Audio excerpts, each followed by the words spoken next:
Have you ever seen someone receive a gentle touch on the head from a monk or spiritual teacher and thought, wow, that person must be blessed?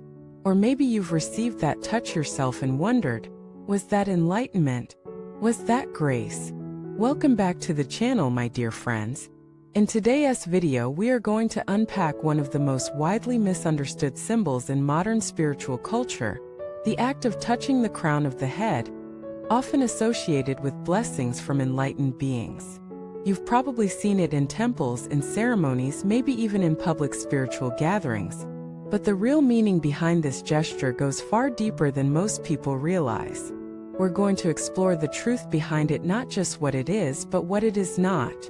We'll look into the cultural roots of this act, its energetic and symbolic meanings, and perhaps most importantly, the danger of attaching superstition to something that was never meant to serve the ego. Because make no mistake, spirituality isn't about magic tricks. It's about transformation. And while a gesture can carry sacred power, that power does not replace the deep, personal journey of self-inquiry and practice. Let us begin with the scene so many have experienced. A well-known teacher walks by during a blessing ceremony. You're sitting cross-legged, eyes closed, palms together. Suddenly, you feel a light touch on your head, a brush of fingers, or the full pressure of a palm. In that moment, a chill may run down your spine. A tear might rise to your eye. And for a few seconds, it feels like something beyond you has entered the room. You open your eyes and your mind whispers, "Did I just receive an initiation? A transmission? A blessing from the Buddha himself?" And maybe you did. But maybe not in the way you think. The gesture of placing a hand on the crown of the head has deep symbolic roots. In many traditions, Hinduism, Buddhism, and even indigenous shamanic practices, the crown of the head is considered the highest spiritual point on the body. It is seen as the entry point for divine energy, the location of the crown chakra, the gateway to transcendence. But let us clarify something vital. The touch itself is not the blessing. The blessing is awareness. The blessing is presence. The blessing is the connection between two beings, one of whom may be deeply anchored in the divine, and the other who is opening to receive. The physical touch is a symbol, a pointer, a doorway, but it is not the destination.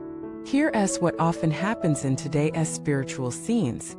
People begin chasing the experience rather than the essence. They collect blessings like souvenirs. They want to be touched by 100 masters, thinking each touch will give them something they lack. But the Buddha's real blessing isn't given by hand. It's given by silence, by wisdom, by practice. The Buddha never said, "Come, and I will touch your head and you will be enlightened." He said, "Come and see. Come and practice. Come and observe. Come and wake up." So why the head touch? What's actually happening energetically and spiritually when it's done with intention?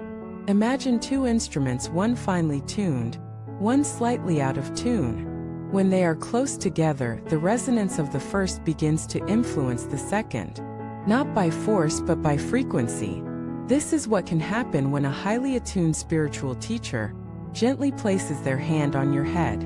If you are open, relaxed, and receptive, there can be a moment of vibrational alignment, a transmission not of words but of presence. But here's the key. You still have to tune yourself. If your mind is full of ego, if your expectations are rooted in fantasy, if you're hoping the touch will do the work for you at 1T, the gesture becomes empty. Worse, it can feed spiritual laziness. This is what so many people get wrong. They treat spiritual blessings like transactions, as if awakening can be passed from one body to another like a gift. But real awakening doesn't come to you. It emerges from you. Let me share a story. There was a woman named Lena. For years, she followed different teachers across the world, attending every ceremony where blessings were given. She believed that if she could just receive enough head touches, enough empowerments, enough initiations, something would finally shift inside her. She had thousands of photos, her kneeling before monks, priests, yogis, mystics. She kept journals documenting each experience. but still she felt stuck, unchanged. One day, after yet another ceremony, she asked a teacher, "Why am I not progressing? Why do others seem transformed by your touch, but I feel the same?" The teacher looked at her kindly and said, "Because you chase my hand more than your own heart." That broke something open in Lena. For the first time, she realized she had made the external symbol more important than the internal journey. She had mistaken spiritual ornament for spiritual substance. That day, she went home, sat in silence, and made no request. She simply listened. And in that quiet, for the first time, she felt a real blessing, not as a dramatic shift, but as a deep, steady warmth rising from within. That was the beginning of her real path. The truth is, the sacred is not activated by someone else touching your head. It's activated by you touching your own truth. When a master places their hand on you, it's not meant to replace your path. It's meant to remind you of it. It's a mirror, not a shortcut. So how should we approach these sacred gestures moving forward? With reverence, but not superstition. With openness, but not dependency. With humility, but also responsibility.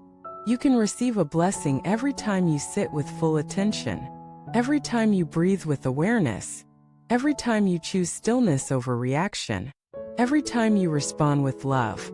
These are the true touches of the Buddha. Invisible, intimate, immediate, and they don't require a ceremony. You are already the altar. Your awareness is the flame. Your life is the offering. Thank you for watching this video.